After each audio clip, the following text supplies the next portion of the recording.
before my presentation, I would like to thank organizing committee for this nice invitation.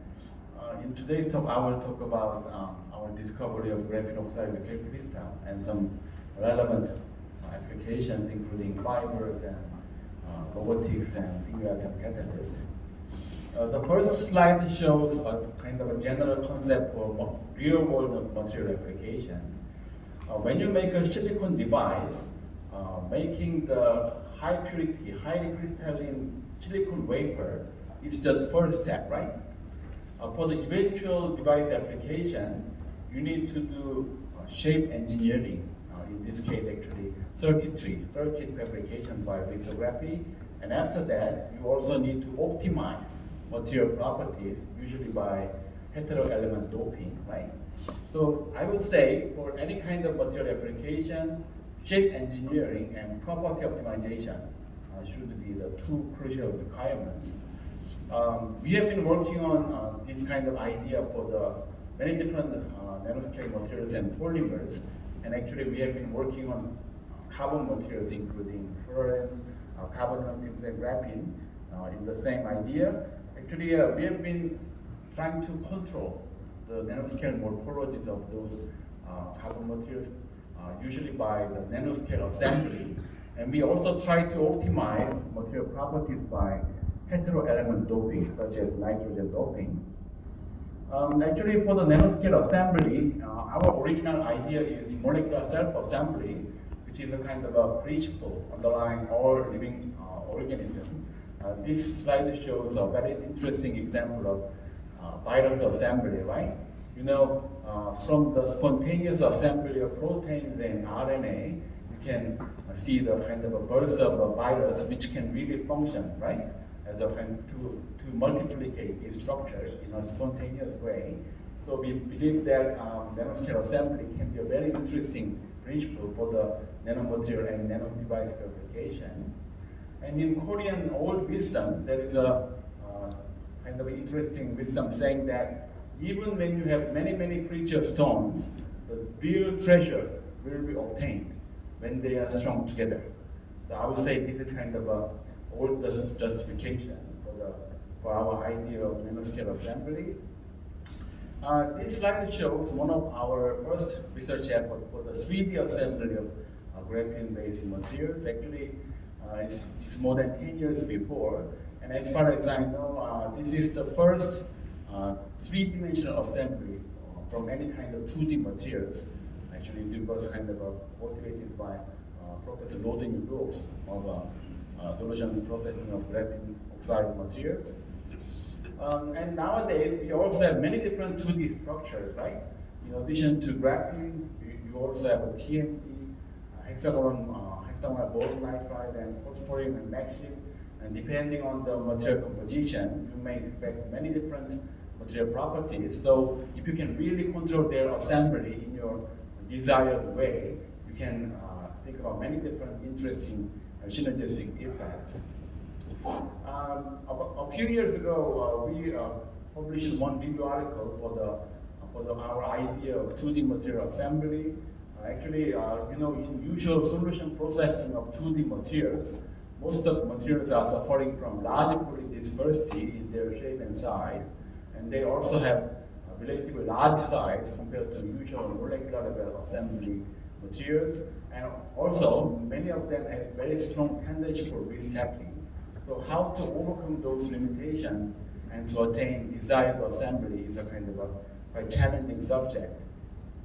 You know, for the 2D material assembly, we are very much interested in liquid crystallizability, and according to Dujan's definition, liquid crystal is a kind of a mesoscale structure, intermediate between simple liquid and traditional crystalline solid. And you know, liquid crystal has been useful for many different applications, such as liquid crystal display, which use small molecular synthetic rod-like molecules, and you also have strong fibers and some strong materials based on macromolecular polymer assembly. And actually, if you think about the advantage of liquid crystallinity for the 2D assembly, Those schematic describe many different 2D structures, 2D liquid crystalline structures, such as nematic phase, smectic phase, and columnar phase. All those cases, actually, 2D plane is oriented in the same direction, right? So, from this kind of a ordered structure, you can expect highly ordered layer stacked morphology in the finally obtained structure. So, in 2D materials, right? The material property should be optimized in the highly planar structure, and their well stacked structure can be the ideal kind of a structure for the material fabrication. Graphene has many interesting properties, but suffering from the poor processability. So that's why, right, Roden Europe and several scientists was interested in chemical oxidation to make a graphene oxide in early days. Actually, in early days, graphene oxide was considered as a kind of a very poor, right, property material, but nowadays it's reversed, it's considering as a kind of a very interesting and potentially useful material itself.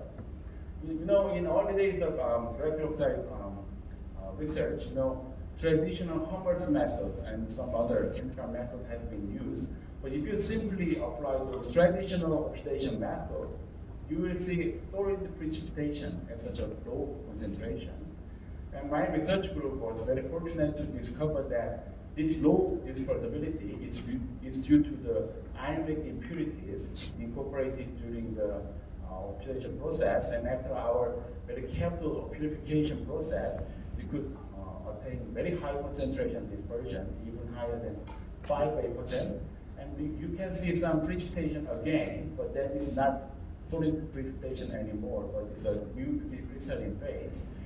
Here, purification is very critical because ionic impurities can screen interparticular repulsion among the negatively charged graphene oxide platelets, and also those impurities can remain after final material fabrication. So material properties can be really ruined by those impurities. So removal of those undesirable impurity is very critical for the real-world material application.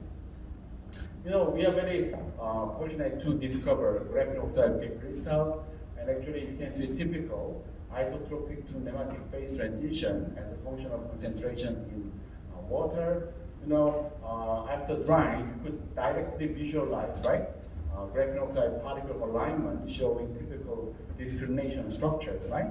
Typical half or integer discrimination shows that this is the typical nematic type colloidal liquid crystalline phase. Very interesting point is, after our careful purification, we could see almost 100% monolayer structure in pure water in this graphene oxide liquid crystalline phase. So it can be a good precursor to make a minimal layer stacked IGO or graphene material fabrication, as I will present in the last part of my talk. Actually, you could also do some kind of water-soluble polymer incorporation to have this kind of wet spinning of composite fiber fabrication. You can see typical, right? Kind of discrimination structure still in this composite structure. And actually, we are very happy to see that our discovery of graphene oxide crystal is really going big event in the relevant area. Actually, before our discovery, 2D clay liquid crystal has been known for a long time, but without any specific application. This has been just academic interest for a while.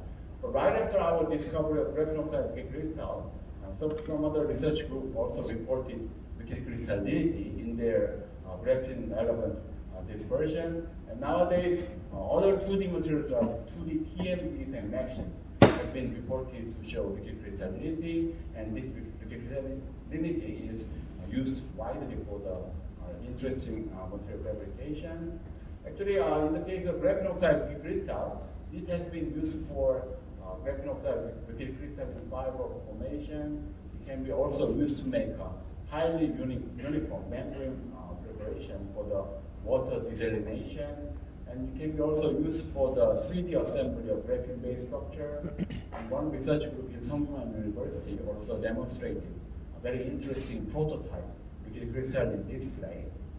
You know, Professor Chao Gao will give a plenary talk, right, tomorrow, and actually he pioneered any additive-free graphene oxide liquid crystalline fiber formation.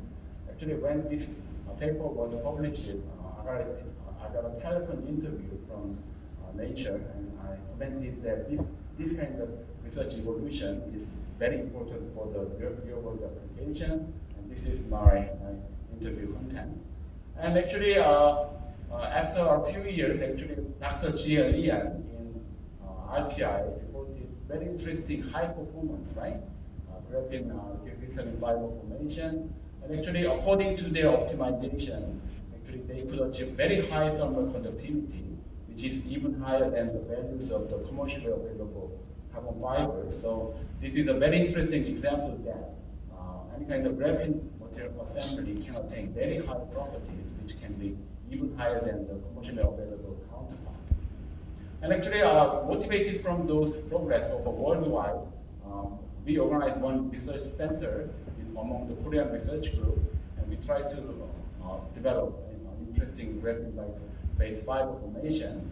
This is our early day workshop, which includes some natural adhesion polydopamine as an adhesive to promote interparticle interaction among the graphene platelets. Actually, if you just simply follow typical solution processing of graphene oxide crystal, you have many voids and defects. That is due to the negative repulsion among the graphene platelets. So to relieve this kind of problem, we introduced polydopamine, which can really act even in the wet condition for the adhesion. So according to this adhesion kind of incorporation, we could attain improvement in the mechanical properties and even electrical conductivity. Actually, this polydopamine kind of adhesion can be also useful for the machine assembly. And in this case, we employed same adhesion for the machine assembly film, and actually we could attain very stable machine film formation with improved electrical conductivity. This next slide shows very interesting ribbon-like kind of fiber formation from graphene oxide crystal. Actually, in this case, we didn't use any kind of cross-linking, but we really wrapped the material to undergo spontaneous structuring after 5 wet spinning process. We discovered that because of the original 2D structure of graphene oxide crystal, ribbon-like highly stacked morphology is more stable. So final structure is more favored after kind of equilibration.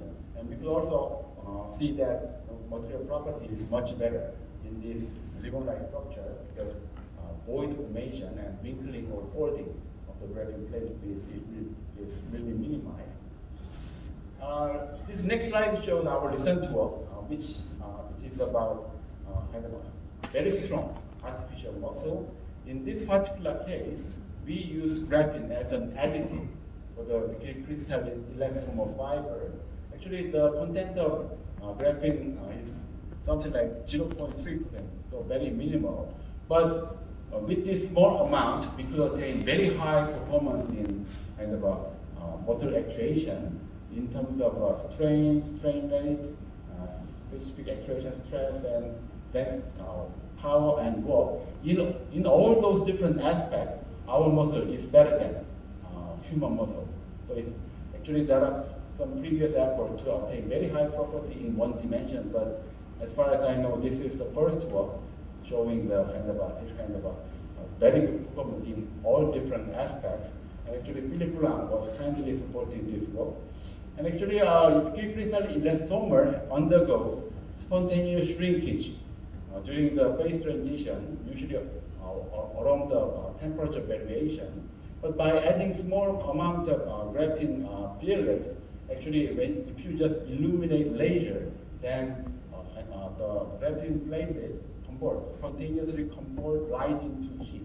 So you don't need to really raise the temperature, but it just undergo actuation immediately. And actually, original fiber structure does not have populated structure among the graphene platelet, but after shrinkage, it undergoes some population. So there is a reversible population in this particular structure, and based on this interesting company structure, we could attain very interesting actuation behavior. 1 kilogram dumbbell can be lifted with 1,000 dumbbell structure, and this is the artificial carbon hand, which can be modulated by laser illumination, right? And this one is artificial inchworm, right? Which move along with the movement of a laser, and this textile can be, right, undergo this kind of actuation with the laser illumination. So, because of the very interesting properties of our artificial muscle, we could attain many interesting, right, biomimetic movement. And next slide shows our 2D assembly of graphene platelet based on the Marangoni effect. Actually, in this case, we disperse graphene plate in aqueous media originally, and then add some other kind of a liquid composition. Then all the dilatory kind of a dispersed platelet spontaneously float at the surface of liquid and undergo spontaneous assembly in a very fast way. This is the real-time movie showing that right, platelets are undergoing very interesting assembly, and after 2-minute assembly, we could attain 10 centimeter diameter, highly uniform graphene assembly film structure. Actually,